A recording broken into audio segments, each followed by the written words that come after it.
South ఇండియాలోని అతి తక్కువ ధరలకి రత్నాలను అందించే ఏకైక సంస్థ 6JVR. ఏ అంటే అమరావతి, పి అంటే పోలవరం అని చెప్పేసి దాన్ని హై ఫోకస్గా చేసి వర్క్ చేసుకుంటూ పోతూ ఉన్నారు. కానీ మరొక వర్గం ఏం మాట్లాడుతున్నారంటే ఇదంతా కమిషన్ల కోసం చేస్తున్నటువంటి ప్రయత్నాలే అని చెప్పేసి ప్రతిరోజు దాని గురించి ఏదో ఒక రకంగా మాట్లాడుతూనే ఉన్నారు. సో దీంట్లో నిజం ఎంతవరకు ఉందో తెలుసుకోవడానికి మనతో పాటు Suman TV chief editor Keshav గారు ఉన్నారు. నమస్కారం సార్. నమస్తే. ఇప్పుడు చంద్రబాబు నాయుడు గారు ప్రమాణ స్వీకారం చేయడానికి ముందరే జంగిల్ క్లియరెన్స్ అని అమరావతి పనులు మొదలుపెట్టినారు సార్. అదేవిధంగా పోలవరానికి సంబంధించి కూడా పదే పదే ఢిల్లీకి వెళ్ళి వాళ్ళందరితో కూర్చొని ఫండ్స్ తీసుకొచ్చి ఆల్రెడీ డయాఫ్రమ్ వాల్ కూడా వర్క్ స్టార్ట్ అయిపోయింది.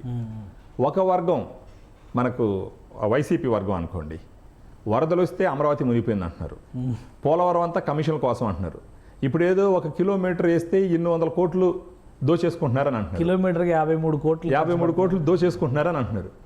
అంటే దీన్ని ఏ రకంగా మీకున్నంత అవగాహనలో ఈ మాటల్ని ఏ రకంగా చూడాలా, ప్రజలు దీన్ని ఏ విధంగా చూడాలన్నది ఈ 2 పాయింట్లు చెప్పండి. అంటే అది రాజకీయ ప్రేలాపన కాబట్టి రాజకీయ కోణంలోనే చూడాలి. ఓకే. అంటే జరుగుతున్న వాస్తవాలను చూసినప్పుడు లేదా యాక్టివిటీని బట్టి చూసినప్పుడు అది నిజమా కాదా అని తేల్చుకునేటువంటి విచక్షణ అయితే ప్రజలకు ఉంటుంది. సో ఇప్పుడు ఒక దృశ్యం చూడండి. ఇప్పుడు ఇక్కడ మనం ఒక వీడియో, ఒక ఇమేజ్ చూపిస్తున్నాం మీకు. ఇది గత 5 సంవత్సరాలుగా అమరావతికి సంబంధించి ఐకానిక్ బిల్డింగ్స్ అని చెప్పిన ఏవైతే నిర్మాణాలు ప్రారంభించారో పెద్ద టవర్, దానికి సంబంధించినటువంటి జల సమాధి దృశ్యం. ఇది జల సమాధి దృశ్యం.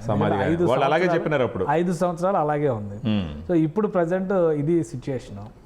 సో అంటే నీళ్లు మొత్తం డీవాటరింగ్ చేశారు, నీళ్లు మొత్తం కూడా క్లియర్ బయటపడ్డాయి. సో ఇక్కడ చూడండి, ఇక్కడ ఏం కనిపిస్తుంది, ఇక్కడ ఒక ట్రాక్టర్ వర్క్ చేస్తుంది.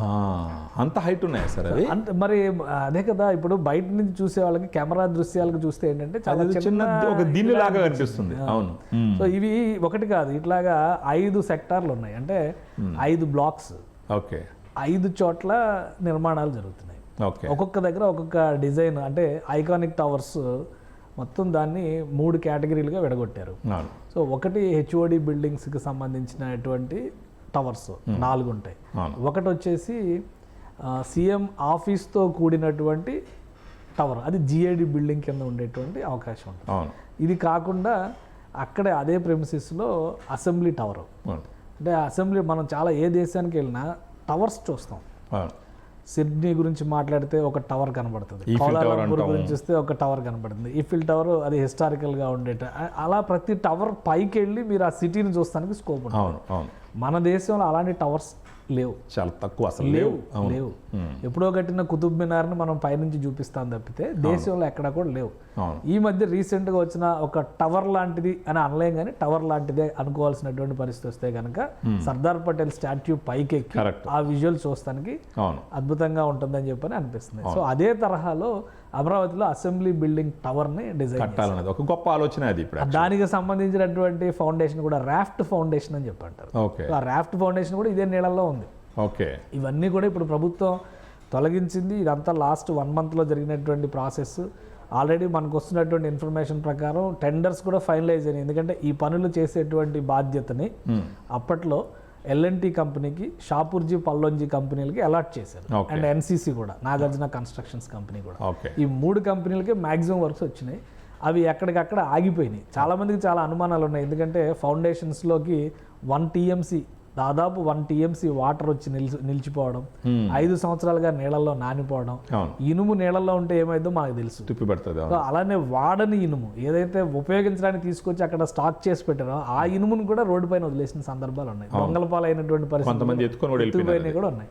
సో ఇప్పుడు అవన్నీ సెట్ చేసుకుని వాళ్ళు ఏం చేయాలనేది ఆలోచనలో ఉన్నారు. కాబట్టి ప్రభుత్వం డీవాటరింగ్ ప్రక్రియ కంప్లీట్ అయింది. మనం చూస్తే కనుక ఎక్కడో నవీ ముంబై నుంచి పెద్ద పెద్ద మోటార్లు తెప్పించి రోజుల తరబడి నీళ్లు తోడారు. దాదాపు 25 రోజులు జరిగింది ఆ ప్రహసనం మొత్తం కూడా. ఫైనల్గా చూస్తే ఫౌండేషన్ దగ్గర నిలబడినటువంటి ఒక ట్రాక్టర్ సైజ్ చూస్తే చాలా చిన్నగా ఉంది. ఆ బిల్డింగ్ సైజ్ ఎంతో మనకు అర్థమవుతుంది. అక్కడ కనిపిస్తున్నటువంటి దృశ్యంలో ఒక ట్రాక్టర్ అక్కడ ఉంటే కూడా ఇంత చిన్న నలకలా కనిపిస్తుంది. సో అది ఒక మ్యాసివ్ కన్స్ట్రక్షన్. మహానగర నిర్మాణం అంటే ఆ విధంగానే ఉంటుంది. ప్రభుత్వాలు అంటే ప్రభుత్వాలు అంత అనాలోచితంగా తీసుకునేటువంటి నిర్ణయాలు కావు. ఒక ప్రణాళిక ప్రకారం అంతర్జాతీయ స్థాయి నిర్మాణాలు చేసినటువంటి సంస్థలను తీసుకొచ్చి ఈ మోడల్స్, ఈ డిజైన్స్ అన్ని కూడా రూపొందించారు. సో ఇది కనిపించే ప్రతి ఇప్పుడు మీరు ఒక 1000 SFT ఫ్లాట్ కొంటే మీకు గ్రాఫిక్స్లోనే చూపిస్తాడు బొమ్మ. అవును, మీకే కట్టి చూపించడు. కట్టిన తర్వాత మీరు ప్లాన్ చూపిస్తారు, ఎలా ఉంటుందని ఫీల్ కోసం. రెడీ టు ఆక్యుపై ప్లానింగ్ వేరు. అవును, అంతా రెడీ అయిపోయి ఉంటే మనం వెళ్ళి కేక్ కొనుక్కున్నట్టుగా కొనుక్కొని నోట్లో పెట్టుకొని తినేయచ్చు. అవును. సో ఇది కూడా అట్లా ఉండేది. కానీ ఒక నగరాన్ని నిర్మించేటప్పుడు ఒక ప్రణాళిక అనేది అవసరం. అవును. ఆ ప్రణాళికలో భాగంగా వేశారు. 5 ఏళ్ళు నాశనం అయిపోయింది కాబట్టి పూర్తిగా ఇప్పుడు ఆ 5 ఏళ్ల నష్టాన్ని భర్తీ చేసేటువంటి ప్రక్రియను కూడా వీళ్ళు మొదలుపెట్టారు. సిఆర్డీఏలో వీళ్ళు అప్పుడు ఇచ్చిన డిజైన్లను కాదని వాళ్ళు ఇష్టం వచ్చినట్టుగా వదిలేసి కట్టినటువంటి వాటి వల్ల మళ్ళీ మాడిఫికేషన్స్కి కోట్ల రూపాయలు ఖర్చు అవుతుందని చెప్తున్నారు. సో ఇప్పుడు కాంట్రాక్ట్ కంపెనీలు కూడా ఏం చెప్తున్నాయి, మీరు ఆ రివైజ్డ్ ప్రైసింగ్ ఇవ్వండి, మేము కట్టడానికి రెడీగా ఉన్నాం అంటున్నాయి. సో ఆ దిశలో జరుగుతున్నాయి. ఇది ఎక్కడ వర్షం పడినా అమరావతిలో నీళ్లు పడ్డాయి అనేటువంటి అపవాదిని అమరావతి పైన వేయడం అనేది అలవాటుగా మారినటువంటి వాళ్ళకి సమాధానం చెప్పాలి. దీని మీద కూడా కామెడీ చేస్తున్నారు కదా సార్. ఇప్పుడు అది నీళ్ళల్లో ఉంటే చూసిన జనాలు మునిగిపోయింది ఆడన్నీ మునిగిపోయినాయి అంటే అది బేసిక్ ప్లానే ఆ నీళ్ళలోంచి కట్టడం. దాన్ని ఎవరు మాట్లాడరు. మునిగిపోయింది అక్కడ పోయి ఎందుకు అమరావతి కడుతున్నారని చెప్పేసి ఒక వర్గం మాట్లాడుతూ ఉంది. కానీ అంటే ఒకటి ఏంటంటే అప్పుడు ప్లాన్ చేసినప్పుడే అది మీకు ఇమేజ్ చూస్తే దాని సైజు మీరు విజువలైజ్ చేసుకోవచ్చు. మనం ఈఫిల్ టవర్ను కూడా చిన్న ఫోటోలోనే చూపిస్తాం. అంటే అది అంత చిన్నదని కాదు కదా అర్థం. రియాలిటీలో చూస్తే మీకు సైజ్ తెలుస్తుంది. తాజ్మహల్ కూడా చిన్న అద్దంలో చూపిస్తే చిన్నది అయిపోతుంది. సో ఇక్కడ అమరావతి కూడా అంతే, అద్దంలో చూసినంత మాత్రం చిన్నది అయిపోదు. దాని ప్రణాళిక 50 అంతస్తుల భవనాన్ని మోసేటువంటి ఫౌండేషన్ ఏ విధంగా ఉండాలి. పైగా రాఫ్ట్ ఫౌండేషన్ అని చేశారు. ఎందుకంటే ఇంజనీర్లు ఇచ్చినటువంటి సలహా మేరకు అక్కడ పక్కన నది ఉంది, నీటి సోర్స్ ఎక్కువగా ఉంది కాబట్టి నీటి లోపల మెతక నేల ఎక్కువ ఉంది కాబట్టి హైదరాబాద్ లాగా హార్డ్ సాయిల్ కాదు. ఎందుకంటే హైదరాబాద్లో పీఠభూమి, ఇది కొండ ప్రాంతాలు ఎక్కువ ఉన్నాయి, భూమి లోపల కూడా బండరాళ్ళు ఎక్కువ ఉంటాయి. పైకి నేలలా కనిపించినా తవ్వితే లోపల రాళ్ళు తగ్గుతుంటాయి. సో అక్కడ అది రాక్ స్ట్రక్చర్ ఉన్నటువంటి సాయిల్ కాదు అది. అందుకని చెప్పారు రాఫ్ట్ ఫౌండేషన్ మోడల్ని డిసైడ్ చేశారు. ఆ రాఫ్ట్ ఫౌండేషన్ ఎందుకంటే పెద్ద నిర్మాణం చేసినప్పుడు భూమిలోకి కొంగకుండా. ఇప్పుడు మనం ఒక ఉదాహరణ చూద్దాం. వెలగపూడి సెక్రటేరియట్ నిర్మాణం ఉంది కదా, వెలగపూడి సెక్రటేరియట్ నిర్మాణం కింద వేసినటువంటి ఫౌండేషన్లు పైన కనిపిస్తున్నటువంటి G+1 కంటే డబుల్ ఫౌండేషన్లు. ఎందుకంటే దానిపైన 8 అంతస్తుల భవనాలు 12 అంతస్తుల భవనాలు కట్టడానికి కూడా అనువుగా ముందుగానే అక్కడ ఫౌండేషన్ వేశారు. రాబోయేటువంటి రోజుల్లో పర్మనెంట్ సెక్రటేరియట్లోకి ఇవన్నీ షిఫ్ట్ అయినప్పుడు దాన్ని ఒక రీసెర్చ్ ఇన్స్టిట్యూట్గా కానీ లేదా ప్రభుత్వానికి సంబంధించినటువంటి ఆర్కైవ్స్, స్టేట్ ఆర్కైవ్స్ అంటాం కదా, అలాంటి సంస్థకి కానీ దాన్ని ఇస్తే అక్కడ ఆ వ్యవస్థలు పెట్టాల్సి వచ్చినప్పుడు మరొక 6 నుంచి 8 అంతస్తులు లేదా 10 అంతస్తులు కట్టుకోవడానికి అవకాశం ఉండేలాగా ఎలిఫెంట్ లెగ్ అని చెప్పని కింద భూమిలో వేసేటువంటి ఫౌండేషనే విస్తారమైనటువంటి ఫౌండేషన్ ద్వారా అవి వేశారు. మనం పైన చూసి G+1లో నుంచి నీళ్లు గారుతున్నాయి అని చెప్పని వంకలు పెట్టి మాట్లాడినప్పుడు మనం దానికి సమాధానం ఏం చెప్పలేం.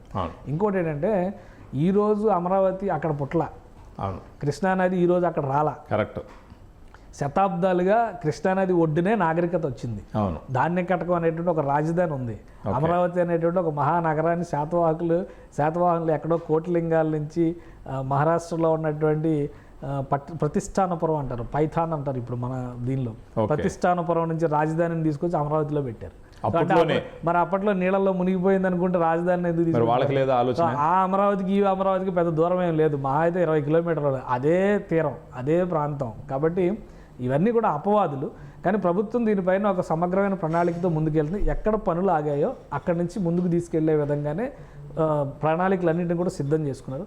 ఆల్రెడీ ఫౌండేషన్ స్ట్రక్చర్స్ టెస్టింగ్స్ అన్నీ కూడా కంప్లీట్ అయినట్టుగా సమాచారం వస్తుంది. అఫీషియల్ రిపోర్ట్ వచ్చిన తర్వాత దానికి ఎలాంటి ఢోకా లేదు అని చెప్పడానికి ఆస్కారం ఎక్కువ ఉంది. ఎందుకంటే విజిబుల్ రిపోర్ట్స్ ప్రకారం చూస్తే ముందుగానే చెప్పారు ఫౌండేషన్స్లో ఎలాంటి ఇబ్బంది లేదన్నారు. 5 ఏళ్ళు నానబెట్టిన తర్వాత ఆ టెస్ట్ కూడా పాస్ అయినాయి కదా. కాబట్టి ఇంకా గట్టిగా కట్టారంటే అర్థమవుతుంది కదా. సో అసలు అది నిర్మాణం చేయడం వెనక గిన్నిస్ రికార్డు ఉంది. 72 గంటల పాటు ఒకేసారి రాఫ్ట్ ఫౌండేషన్కి కాంక్రీట్ ఫిల్లింగ్ చేస్తే ప్రపంచంలోనే రికార్డ్ అని గిన్నిస్ రికార్డు ఇచ్చారు దానికి. సో అలాంటి దాన్ని మనం నీళ్లపాలు చేసే ఎంతకాలం. ఇప్పుడు కూడా ఇంకా నీళ్ళలో ఉంది అనేటువంటి అపవాదు వేయడం అనేది సరైనటువంటి విషయం కాదు. రాబోయేటువంటి రోజుల్లో అమరావతికి ఇప్పుడు చంద్రబాబు నాయుడు గారు కూడా ఎంత కసిగా ఉన్నారంటే ఏదైనా కానీ నాకున్న టైం చాలా తక్కువ అనేటువంటి కన్క్లూజన్లో ఆయన ఉన్నారు. ఎందుకంటే ప్రాక్టికల్గా ఆలోచిస్తారు కాబట్టి ఆయన వయసు పరంగా కావచ్చు, 5 ఏళ్ల టెన్యూరిటీ అనే దాన్ని కూడా ఆయన 4 ఏళ్ల కుదుర్చుకున్నాడు. ఆయన ప్రతి విషయాన్ని మీరు గమనిస్తే 2027-28 కల్లా అయిపోవాలనే దాని మీద ఫోకస్ పెట్టారు. ఎందుకంటే లాస్ట్ టైం జరిగినటువంటి మిస్టేక్ అదే. 2018 నాటికి భవనాల నిర్మాణం పూర్తి కావాలనుకున్నారు. కేసులు పడ్డాయి, వాటన్నిటిపైన లీగల్ ఇష్యూస్ సాల్వ్ చేసుకొని కాంట్రాక్ట్లు ఇచ్చి సెంట్రల్ గవర్నమెంట్ సపోర్ట్ రాను తగ్గుతూ వచ్చింది. ఇవన్నీ ముందుకు తీసుకెళ్లేసరికి సమయం కాస్త గడిచిపోయింది, ఎన్నికలు వచ్చినాయి. సో ఈసారి ఎన్నికల కంటే సంవత్సరం ముందరే మొత్తం ప్రణాళికను పూర్తి చేయాలనేటువంటి ఆలోచనతో ఉన్నారు. ఇవాళ మీరు గమనిస్తే కనుక విజయవాడ డిఆర్ఎం కూడా ఒక మీటింగ్ ఆర్గనైజ్ చేసి అమరావతి రైల్వే లైన్ని పక్కాగా 2028 నాటికి పూర్తి చేస్తామని అనౌన్స్ చేశారు. ఎందుకంటే ఆల్రెడీ 2554 కోట్ల రూపాయలని కేంద్ర ప్రభుత్వం అనౌన్స్ చేసింది. ఇప్పుడు రైల్వే బడ్జెట్లో స్పెషల్ ప్రొటెక్షన్, స్పెషల్ ఎయిడ్స్ కూడా ఇచ్చింది. అంటే ఆ ట్రాక్ డెవలప్మెంట్ కావచ్చు, railway station development, additional funds వచ్చేటువంటి అవకాశం ఉంటుంది.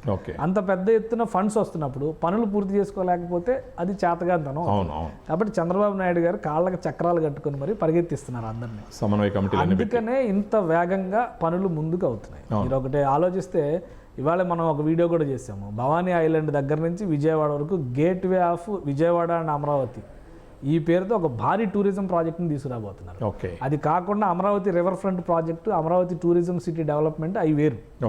అంటే ఒక పెద్ద ప్రణాళిక విభాగాలుగా విభజించుకుంటూ ఎక్కడికక్కడ డెవలప్మెంట్ చేసుకుంటూ వస్తున్నారు. ఇది చేస్తూనే ఓ పక్కన రాయలసీమ మొత్తాన్ని మ్యానుఫ్యాక్చరింగ్, ఈరోజు కూడా నారా లోకేష్ గారు కేంద్ర మంత్రి అశ్విని వైష్ణవ్తో కలిశారు. అశ్విని వైష్ణవ్ దగ్గరికి ఎందుకు వెళ్తున్నారంటే రైల్వే బడ్జెట్లో ఎక్కువ డబ్బులు ఇచ్చారు కాబట్టి థ్యాంక్స్ చెప్పడానికి వెళ్తున్నారండి అని అందరూ రాస్తున్నారు. అది చాలా శుద్ధ రాంగ్. ఎందుకంటే థ్యాంక్స్ చెప్తారు ఖచ్చితంగా. అశ్విని వైష్ణవ్ గారు రైల్వే శాఖ మంత్రి మాత్రమే కాదు, ఐటీ శాఖ మంత్రి, కేంద్ర ఐటీ శాఖ మంత్రి. నారా లోకేష్ గారు ఇక్కడ ఐటీ శాఖ మంత్రి. రాబోయే రోజుల్లో డేటా సెంటర్స్ పెట్టడానికి, సెమీ కండక్టర్స్కి సంబంధించి ఒక పాలసీ డెసిషన్ తీసుకునేటువంటి ప్రయత్నాల్లో ఆంధ్రప్రదేశ్ ప్రభుత్వం ఉంది. సో వీటికి కావాల్సినటువంటి వెసులుబాట్లు, దావోస్కి దీనికి లింక్ ఉంది. మళ్ళీ దావోస్ గురించి అగ్రిమెంట్లు ఎందుకు డిస్క్లోజ్ చేయలేదు అంటారు కదా. సో వీటన్నిటికీ కలిపి ఆయన రాష్ట్ర ప్రభుత్వ పక్షాన కొన్ని విజ్ఞప్తులు చేసేందుకు అశ్విని వైష్ణవ్ని కలుస్తున్నారు. సో ఇంత ప్రణాళిక ఉంది. ఒక పని మొదలైనాక, ఇది పూర్తయినాక రెండో పని మొదలు పెడదాం అనేటువంటి వెసులుబాటు లేదు. 100 పనులు ఉంటే 100 పనులు చేస్తున్నారు. ఇంకో పక్కన పవన్ కళ్యాణ్ గారు జల్ జీవన్ మిషన్ 2028 వరకు ఎక్స్టెన్షన్ చేయించారు. ఎందుకంటే గత ప్రభుత్వం చేసినటువంటి మిస్టేక్ వలన జల్ జీవన్ మిషన్కి ఇవ్వాల్సినటువంటి నిధులు రాలేదు, మ్యాచింగ్ గ్రాంట్లు ఇవ్వలేదు, అది ఆగిపోయింది. స్పెషల్గా ఏపీ కేసుని ఆయన ప్రొజెక్ట్ చేసుకుని 28 వరకు ఎక్స్టెన్షన్ తెచ్చుకున్నారు. గ్రామీణ ఉపాధి హామీ పథకం పని దినాలను పెంచుకున్నారు. ఇవన్నీ వరుసగా జరుగుతున్నాయి. కాబట్టి ఎవరికి వాళ్ళు టాస్క్ బేస్డ్గా పనిచేస్తున్నారు. అందులో భాగంగానే ఉత్తరాంధ్రకి ఏమో 3.5 లక్షల కోట్ల ఇన్వెస్ట్మెంట్స్ పెద్ద పెద్ద కంపెనీలు అనౌన్స్ అయినాయి విశాఖపట్నం కేంద్రంగా. ఇటు రాయలసీమలోనేమో 1.5 కోట్ల ఇన్వెస్ట్మెంట్స్ కంపెనీలు అనౌన్స్ అయినాయి. సో మధ్యాంధ్రలో మిగిలిన అమరావతి ప్రాంతమే కదా అభివృద్ధి చేయాలి. ఆ 2 జిల్లాలకి సంబంధించి అభివృద్ధి జరిగితే ఇటు ప్రకాశం, అటు వెస్ట్ గోదావరి, ఈస్ట్ గోదావరికి దాని ఇంపాక్ట్ ఉంటుంది. ఎందుకంటే ఆదాయ వనరులు పెరుగుతాయి, మానవ వనరులకు సంబంధించి పని కల్పన అనేది పెరుగుతుంది, ప్రభుత్వానికి ఆదాయ మార్గాలు పెరుగుతాయి. రేపు చూడండి, ఇంకొక 2 రోజుల్లో మీరు మళ్ళీ చూడబోతారు గోదావరికి సంబంధించి అఖండ గోదావరి ప్రాజెక్టుని కేంద్ర ప్రభుత్వ పెద్దలు వచ్చి ప్రారంభించేటువంటి పనులు ప్రారంభించే అవకాశం ఉంది. 2 ఏళ్ళు టార్గెట్ పెట్టారు. 2027లో వచ్చే పుష్కరాలను దృష్టిలో పెట్టుకుని రాజమండ్రి దగ్గర నుంచి, రాజమండ్రి కూడా కాదు పోలవరం ప్రాజెక్టు దగ్గర నుంచి కూడా చివరి గోదావరి అంతర్వేదిలో కలిసేంత వరకు కూడా ఒక భారీ ప్రాజెక్ట్ని డిజైన్ చేస్తున్నారు. సో అంటే ఎక్కడ కేంద్ర ప్రభుత్వం ఏ పథకాలపైన ఫోకస్ పెడుతుందో వాటిని మ్యాచ్ చేసుకుంటూ అక్కడి నుంచి వచ్చేటువంటి ఫండ్స్ని ఇక్కడ తెచ్చుకునేటువంటి ప్రయత్నాలు ఆంధ్రప్రదేశ్ ప్రభుత్వం శరవేగంగా చేస్తుంది. ఈ ఇంటిగ్రేషన్ అనేది గత 5 ఏళ్లలో జరిగిందా లేదా, ఇది ప్రజలు ఇది ఆలోచించుకోవాల్సినటువంటి విషయం. ఒకవేళ ఆ సఖ్యత కనుక ఉంటే ఇంతకంటే ఎక్కువ ఫండ్స్ తెచ్చుకొని ఉండాల్సింది కదా. గత 5 ఏళ్లలో నరేంద్ర మోడీ గారు అడిగినా అడగకపోయినా జగన్మోహన్ రెడ్డి గారు మద్దతు ఇస్తూనే వచ్చారు. పోలవరం ప్రాజెక్టుకి ఈ గత 5 ఏళ్లలో ఒక్కసారైనా 5,000 కోట్ల రూపాయలు పైబడి శాంక్షన్స్ తెచ్చినటువంటి సందర్భాలు ఉన్నాయా? లేవు కదా. అసలు మా రిక్వైర్మెంట్స్ ఇవి అని పెట్టినటువంటి సందర్భాలు ఉన్నాయా? లేవు కదా. సో అలాంటప్పుడు ఈ విమర్శలు చేసేటువంటి వాటికి పనులే సమాధానం చెబుతాయి. ఇప్పుడు అనౌన్స్ చేస్తున్న అన్ని గ్రాఫిక్స్లోనే కనబడవచ్చు. ఒక 1-2 ఏళ్ళు గడిచిన తర్వాత ఏడాది నుంచే ఒక్కొక్కటి రియాలిటీలో కనిపించడం మొదలవుతుంది. సో అప్పుడన్నా కళ్ళు తెరుచుకుంటాయని చెప్పి మనం ఆశించాలి. ఖచ్చితంగా తెలుసుకోవాలి సార్. తెలుసుకోకపోతే ప్రజలే నష్టపోతారు యాక్చువల్గా. So thank you sir, thank you. So చూసినారు కదా, కూటమి ప్రభుత్వం అమరావతిని, పోలవరాన్ని ఏదో ఒక ఆలోచన లేకుంటే చేసే ప్రయత్నము, లేదా ఏదో కమిషన్లు తీసుకోవడానికి చేసే ప్రయత్నంగా చూడవలసిన అవసరం లేదు. ఖచ్చితంగా ఇవి 2 ఆంధ్రప్రదేశ్కి 2 కళ్ళు. అక్కడ జరిగే పనులను చాలా సీరియస్గా, ఎంతో నిపుణుల సలహాతో, సెంట్రల్ గవర్నమెంట్ సపోర్ట్తో చేస్తున్నటువంటి పనులుగా చూడాలి. ఖచ్చితంగా ప్రజలు దీంట్లో ఉన్నటువంటి నిబద్ధతని, నీతిని గమనించి కూటమి ప్రభుత్వం సపోర్ట్ చేస్తే కనుక అతి తొందరలో మనకు అమరావతి, పోలవరం సాకారం అయినాయంటే ఆంధ్రప్రదేశ్ మిగతా స్టేట్స్తో పోల్చినప్పుడు ఖచ్చితంగా ముందంజలో ఉండే అవకాశాలు ఉన్నాయని చెప్పేసి కేశవ్ గారు వివరిస్తున్నారు. So please keep watching. Thank you very much.